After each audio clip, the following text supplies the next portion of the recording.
Dari TK yang memahamkan agama. Masuk SD yang memahamkan agama. Masuk SMP yang memahamkan agama. Masuk SMA memahamkan agama. Masuk kuliah yang memahamkan agama. Walaupun dia fakultas sains teknologi, walaupun dia fakultas pertanian paper-tapet, walaupun dia fakultas perikanan, tapi dia paham agama.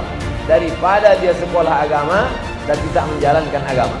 Lebih baik bajunya baju hakim, baju jaksa, baju polisi, baju tentara, tapi dia menolong agama, daripada dia pakai baju koko isinya hantu.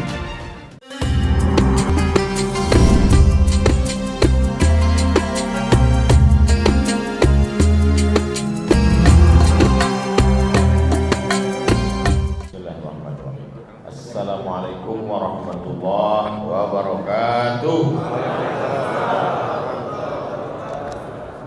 Alhamdulillah wassalatu wassalamu ala Rasulillah Sayyidina wa Maulana Muhammad ibni Abdillah wa ala alihi wa sahbihi wa man da'a bi da'watihi wastanna bi sunnatihi ila yaumil qiyamah. Bapak-bapak, ibu-ibu, alim ulama, celik pandai, tokoh masyarakat, hadirin hadirat, yang tua, yang muda, insyaallah semuanya dimuliakan Allah Subhanahu wa taala. Apa kabar Bapak Ibu? Sehat? Badan sehat? Kantung sehat? Dah, aman sudah. Kita lanjutkan hadis ke-23 dari Muawiyah bin Abi Sufyan. Muawiyah ini sahabat Nabi yang pernah jadi khalifah.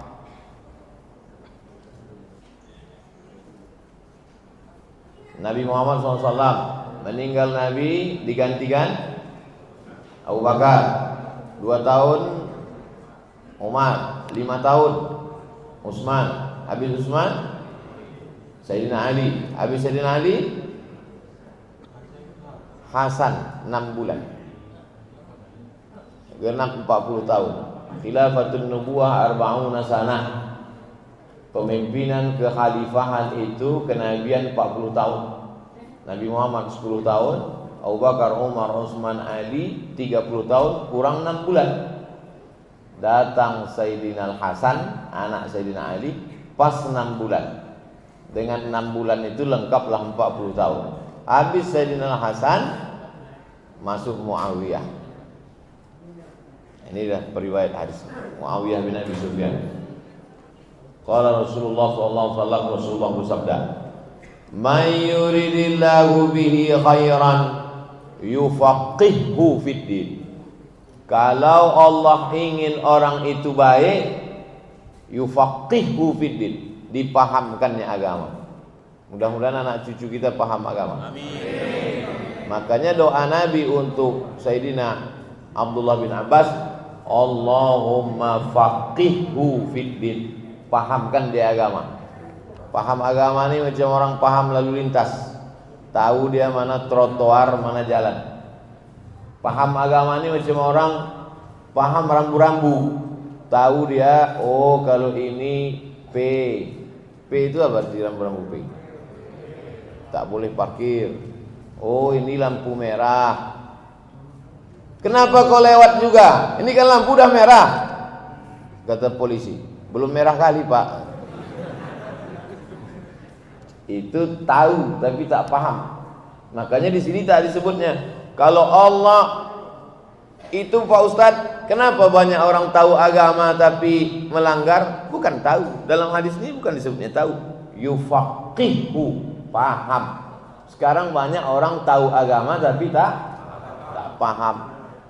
Nilai akhlak, mata kuliah akhlak A, tapi tak berakhlak. Sama macam mana anak hafal doa masuk WC, Allahumma inni a'udzubika minal khubuthi wal khaba'is. Doa makan, Allahumma barik lana mimma razaqtana wa qina adzabannar. Doa masuk masjid, Allahumma iftah li abwaaba rahmatik. Hafal doa tapi tak pernah berdoa. Tak paham. Oleh sebab itu yang diinginkan ini paham. Mudah-mudahan kita ini bukan tahu agama tapi paham agama. Banyak sarjana agama tak paham agama. Sarjana dia agama, habis 2 sekian SKS tapi tak memahami agama. Nah, jadi yang disebut ini paham. Orang yang paham itu namanya faqih. Nama ilmunya biasa disebut fikih. Orangnya faqih. Maka di sebagian tempat disebut tuan faqih. Ada di kampung awak kan? Tuan faqih. Kalau satu orang faqih, kalau banyak fuqaha, ahli-ahli fikih. Falaula nafara min kulli firqatin minhum ta'ifatun liyatafaqahu fiddin. Jangan semuanya pergi perang. Hendaklah beberapa orang itu liyatafaqahu, memahami agama. Jangan semuanya pergi perang berjihad. Jangan semuanya pergi membawa tombak, membawa anak panah. Mesti ada 2-3 orang membawa pena dan kertas menulis. Jangan semuanya pergi berperang ke hutan. Hendaklah beberapa orang datang ke masjid belajar agama. Untuk apa? Liyatafaqahu fiddin, untuk memahami agama. Anak-anak muda ini insyaallah kalau ikut dia pengajian ini, pertama tahu dulu. Sesudah tahu lama-lama paham. Saya tak maulah Pak Ustadz ikut-ikut ngaji ini, nanti anak saya jadi teroris. Itu berarti ayahnya tak paham. Masa pula khawatir anak ikut pengajian? Ada orang tua sekarang lebih khawatir anaknya ikut mengaji daripada anaknya dugem.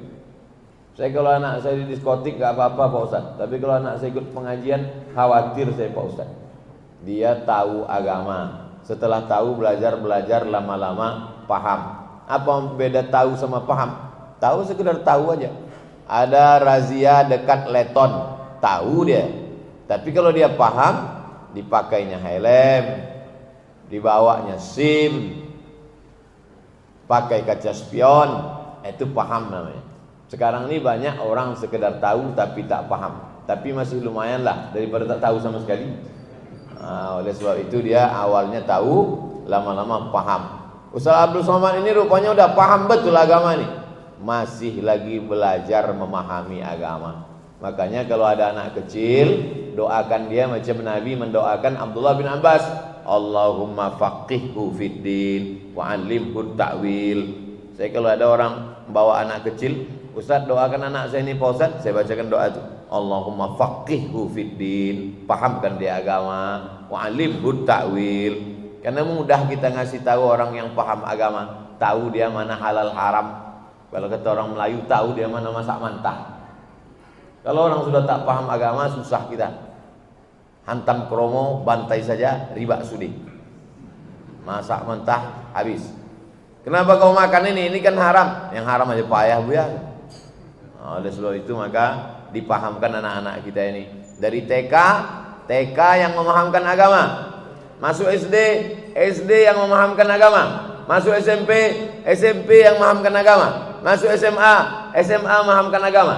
Masuk kuliah yang memahamkan agama. Walaupun dia fakultas sains teknologi, walaupun dia fakultas pertanian paper-tapen, walaupun dia fakultas perikanan, tapi dia paham agama. Daripada dia sekolah agama tapi tak menjalankan agama. Lebih baik bajunya baju hakim, baju jaksa, baju polisi, baju tentara, tapi dia menolong agama, daripada dia pakai baju koko isinya hantu. Jelas kan? Muttafaqun alaih. Secara bahasa arti muttafaqun alaih disepakati. Secara istilah arti muttafaqun alaih, hadis ini ada dalam Sahih Bukhari, ada dalam Sahih Muslim. Kitab hadis Ahlus Sunnah wal Jamaah nomor 1 Sahih Bukhari, nomor 2 Sahih Muslim. Imam Bukhari itu dari Bukhara, Uzbekistan, bukan orang Arab. Muhammad bin Ismail bin Ibrahim bin Al-Mughirah bin Bardisbah. Bardisbah itu datuknya yang kelima, Majusi, mu'alaf, masuk Islam. Jadi kata ada alasan, kau kenapa tak hafal hadis? Aku bukan orang Arab. Imam Bukhari pun bukan orang Arab. Begitulah hebatnya Islam ini. Islam ini datang, kitab-kitabnya ditulis bukan oleh orang Arab, bukan oleh keturunan Rasulullah SAW, tapi disebarkan, dibiarkan bermacam ragam ulama. Jadi tidak ada alasan anak kita khawatir, anak kita takut, kita ini bukan orang Arab, kita ini orang Indonesia, kita ini orang Melayu, kita ini orang Jawa, kita ini orang Sunda, kita ini orang Minang, kita ini orang Batak. Kullukum min Adam, semua kamu dari Adam. Wa Adam min turab, Adam dari tanah. Siapa yang paling mulia di antara kita ini? Inna akramakum indallahi atqakum. Kalau pemimpin itu paham agama, maka dibawanya umat ini kepada agama. Kalau kepala rumah tangga itu paham agama, maka dibawanya untuk memahami agama. Kalau dosen itu paham agama, maka tak akan dibiarkannya azan bersaut-sautan, dia menjelaskan juga lagi di kelas. Dibawanya lah anak-anak muda ini ke agama. Kalau Pak RT itu paham agama, 17 Agustus tidaklah lagi dibawanya keyboard tunggal sampai jam 1 malam, sampai tak sembahyang subuh, sampai imam pun tak sembahyang subuh. Parah itu. Nah, oleh sebab itu yufaqihu fiddin. Kalau Allah ingin orang itu baik, paham agama.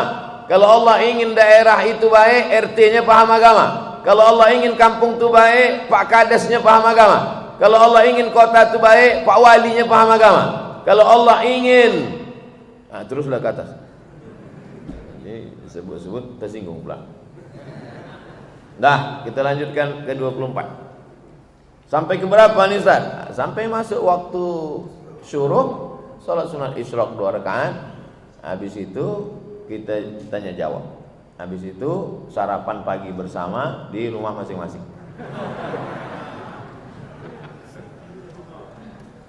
Kalau tak paham berarti belum yufaqihu fiddin. Hadis ke-24 dari Abu Hurairah, namanya Abdus Syam, hamba matahari. Di rawah Nabi namanya menjadi Abdurrahman. Ada di rumah ini nama orang hamba matahari? Tak ada. Kalau ada kita rawah jadi Abdurrahman. Rasulullah bersabda, "Man salaka tariqan," siapa yang lewat di suatu jalan, yaltamisu fihi ilman, mengambil ilmu dia di jalan itu, sahalallahu lahu bi tariqan ilal jannah, dimudahkan Allah jalannya menuju surga. Ini menunjukkan ilmu dalam Islam tak terbatas ruang kelas. Ilmu dalam Islam tak terbatas S1, S2, S3. Ilmu dalam Islam tak terbatas di majelis ilmu halaqah. Melewati suatu jalan, dapatnya ilmu di jalan itu, dimudahkan Allah jalan ke surga. Lewat dia di jembatan Leton, dapatnya ilmu di Leton. Ilmu apa dapat di Leton? Kira-kira ilmu apalah dapat di Leton? Yang pertama, kalau kita lewat di Leton itu dapat ilmu bahwa buatan Belanda lebih tahan dari buatan kita. Itu ilmu pertama. Jembatan awak berapa lama tak bisa dilalui, ya kan? Nampaknya Ustaz Somad ini pro Belanda nih. Kemudian dia lewat di jembatan, bahwa ada orang kaya di seberang sana, ada orang miskin di seberang sini.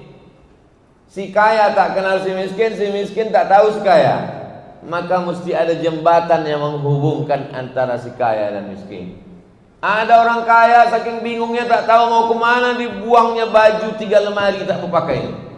Ada yang miskin saking malunya keluar rumah, asal dijahit celana ni kuyak balik, asal dijahit kuyak balik, rupanya lapuk. Tak tahu ke pintu rumah orang kaya mana mau diketuk. Maka mesti ada jembatan antara yang kaya dan miskin ini. Namanya jembatan Yayasan Tabung Wakaf Umat. Bukan Leton juga lagi.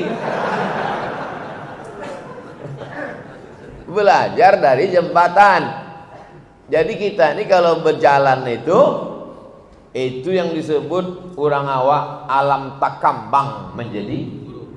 Jadi berguru tidak sama orang.